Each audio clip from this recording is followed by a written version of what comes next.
ঠিক আছে, এবারে এটাকে ফিল করতে হবে। হ্যাঁ, কোন জায়গাটাতে কীভাবে ফিল করে রাখো, এরকম মাঝখানে এইটা এরকম নিয়ে ঘুরে দেবে, এই জায়গাটা নিয়ে ঘুরে দেবে, ফ্লাওয়ারের ওপরের পোর্শনটা ফিল করতে হবে। আমি ফিল করছি দেখছো, একবারে মেহেন্দি থেকে বার করে কিন্তু ইয়ে করছি, ঠিক আছে।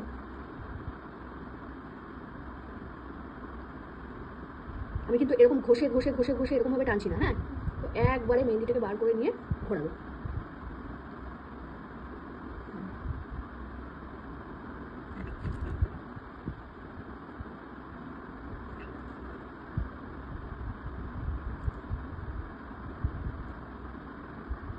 ঠিক আছে, এবারে এই দিকটাও সেম।